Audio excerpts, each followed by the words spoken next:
ప్రభునందు మాకు అత్యంత ప్రియులైన దేవుని ప్రజలందరికీ ఈ ఉదయకాల సమయంలో యేసుక్రీస్తు వారి ఉన్నతమైన పూజింపదగిన శ్రేష్టమైన నామం పేరిట శుభాలు ప్రకటిస్తున్నాను. I bring greetings in the name of Jesus. యేసుక్రీస్తు ప్రభు నామం శక్తిగల నామం. ఆ నామములో రక్షణ ఉంది, యేసయ్య నామంలో స్వస్థత ఉంది, యేసు ప్రభు నామంలో విడుదల ఉంది, సకల ఆశీర్వాదాలు ప్రభు నామంలో దాగి ఉన్నాయి. మనందరం కూడా యేసయ్య నామాన్ని విశ్వసించినప్పుడు, ఆ నామములోని శక్తిని గుర్తించినప్పుడు ఖచ్చితంగా మన జీవితాల ఆశీర్వాదాన్ని పొందుకోవచ్చు. ప్రతిరోజు ఒక వాగ్దానాన్ని బైబిల్లోంచి మనం ధ్యానం చేస్తున్నాము. ఈ వాగ్దానాల సందేశం ద్వారా మీలో చాలామంది ఆధ్యాత్మికంగా దీవెన పొందుతున్నారు. ఈరోజు వాగ్దానంగా యెషయా గ్రంథం 52వ అధ్యాయం 12వ వచనాన్ని చదువుకుందామా? If you have Bible, please turn with me to the book of Isaiah chapter 52 and verse 12. మీరు త్వరపడి బయలుదేరరు, పారిపోవు రీతిగా వెళ్ళరు. యెహోవా మీ ముందర నడుచును, ఇశ్రాయేలు దేవుడు మీ సైన్యపు వెనుకటి భాగమును కావలి కాయును. What a wonderful promise! ఎంత చక్కని వాగ్దానం. 52వ అధ్యాయంలో చాలా ప్రాముఖ్యమైన అంశాలు మనం చూస్తాం. అధ్యాయం ప్రారంభంలో అంటాడు, సియోను లెమ్ము లెమ్ము, నీ బలమును ధరించుకొనుము అనే మాటతో అధ్యాయం ప్రారంభించబడుతుంది. దేవుని మాటకు లోబడి ఆయన చెప్పిన విధానంగా మనం నడిస్తే, ఆయన కృపలో వర్ధిల్లడానికి మనం నిర్ణయించుకుంటే మన జీవితాల్లో ఎలాంటి దీవెనలు ఉంటాయో, ఎలాంటి ఆశీర్వాదాలు ఉంటాయో స్పష్టంగా ఈ అధ్యాయంలో మనం చూస్తున్నాం. ఇక్కడ ప్రభువు మాట్లాడుతూ అంటున్నాడు, మీరు పారిపోవు రీతిగా బయలు వెళ్ళరు. అంటే కంగారుగా కానీ భయపడుతూ కానీ మీ ప్రయాణం సాగదు.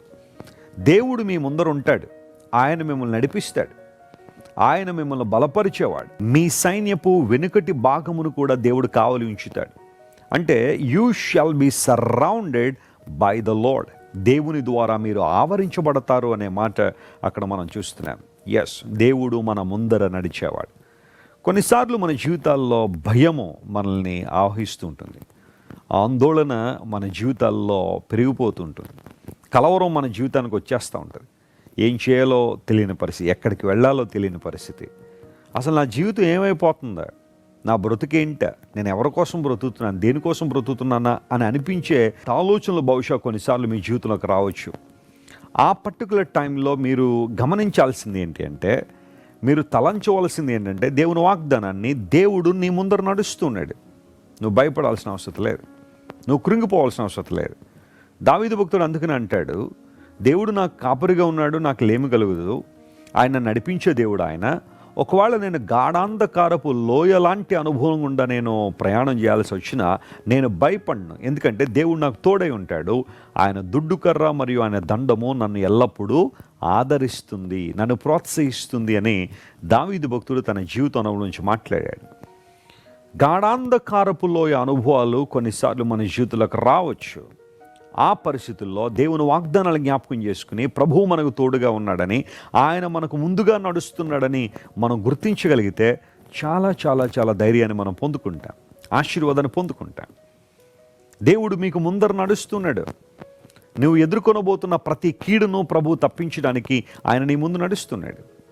పూర్వదినాల్లో ఇశ్రాయేలు ప్రజలు ప్రయాణాన్ని చేస్తున్నప్పుడు ఐగుప్తు దేశం నుంచి బయటకు వచ్చిన తర్వాత సీనాయి పర్వతం దగ్గర దేవుడు చెప్పాడు, ప్రత్యక్ష గుడారంలో ఉండాల్సిన ఉపకరణాలు ఇవన్నింటినీ కూడా దేవుడు మోషేకు ఒక చక్కని ప్లాన్ ఇచ్చాడు.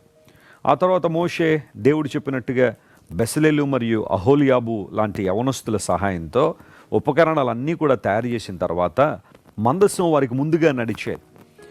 కొంతమంది చరిత్రకారుల యొక్క అభిప్రాయం ప్రకారం దేవుని మందసాన్ని వారి ముందు తీసుకువెళ్తున్నప్పుడు వారి మార్గము సరళము చేయబడేదట.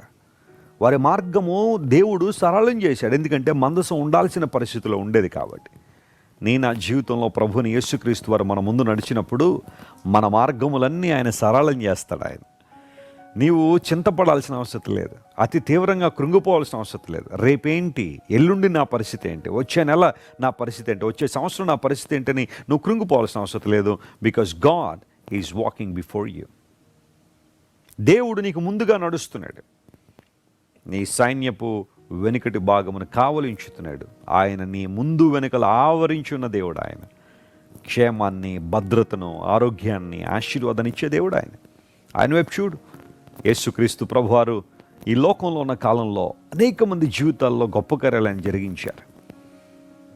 ఆయన మరణాన్ని జయించి తిరిగి లేచిన తర్వాత ఆయన వెతుక్కుంటూ వచ్చిన స్త్రీలకు ఇవ్వబడిన వర్తమానం, ఆయన మీకంటే ముందుగా గలిలేకి వెళ్తున్నాడు.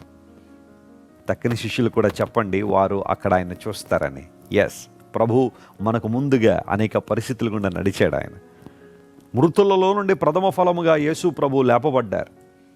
ఈరోజు మనందరికీ కూడా పునరుత్థానాన్ని గురించి నిరీక్షణ, యేసు ప్రభు పునరుత్థానం ఇచ్చింది అనడంలో ఏమాత్రం సందేహం లేదు. ఒకనాడు మనం ప్రభుతో ఉండబోతున్నామని, నిత్య రాజ్యంలో మనందరం ఉంటున్నామనే నిరీక్షణ ప్రభు మనకి ఇచ్చాడు. అందును బట్టే నేను మీకు ముందుగా వెళ్ళి మీ కొరకు స్థలము సిద్ధపరుస్తాను, పరలోక రాజ్యంలో స్థలము సిద్ధపరుస్తానని దేవుడు వాగ్దానం చేశాడు. ఆయన ఇచ్చిన ప్రతి వాగ్దానం శ్రేష్టమైనదే, ప్రతి వాగ్దానం నమ్మదగినది. కాబట్టి ప్రభువును స్తుతిద్దాం, ఆయన వైపు మనం చూద్దాం. ప్రభు చెప్పినట్టుగా లెమ్మో నీ బలమును ధరించుకొనుమని ప్రభు చెప్పినట్టుగా ఆధ్యాత్మిక బలాన్ని పొందుకుందాం, పరిశుద్ధాత్మ ద్వారా నడిపించబడదాం. తద్వారా ప్రభువు మనతో ఉన్నాడని, మనకు ముందుగా నడుస్తున్నాడని విశ్వసిద్దాం. ఆయన ప్రతి పరిస్థితిలో మనల్ని కాపాడువాడని నమ్ముదాం. జీవితంలో ఆశీర్వాదాలు పొందుకుందాం. కళ్ళు మూసుకోండి, చిన్న ప్రార్థన. ప్రేమగల తండ్రి, నీవు మాకు ముందుగా నడిచే దేవుడు గనుక నీకు స్తోత్రాలు. చాలాసార్లు మేము ఒంటరిగా ప్రయాణం చేస్తున్నామని, లేదా మాతో ఎవరూ లేరనే బాధ కొన్నిసార్లు ఉండొచ్చు.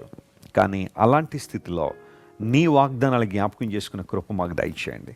మా ముందు వెనుకలను ఆవరించి ఉండే దేవుడు గనుక నీకు స్తోత్రాలు చెల్లిస్తూ, మా ప్రియులు ఎలాంటి సమస్యలతో అయితే ఈ రోజున బాధపడుతున్నారో వారికి ముందుగా మీరు నడవడం వల్ల ప్రతి సమస్యను పరిష్కరించి, ప్రతి వంకర మార్గమును ప్రభువా తిన్నని మార్గముగా చేసి నూతనమైన కార్యాలు వారి జీవితంలో జరిగించమని కోరుకుంటూ, ఘనత మహిమ నీకే చెల్లిస్తూ, ఈ వాగ్దానం ద్వారా మా ప్రియులందరినీ బలపరచమని వేడుకుంటూ, యేసు నామం పేరిట అడిగి వేడుకొంచున్నాం తండ్రి.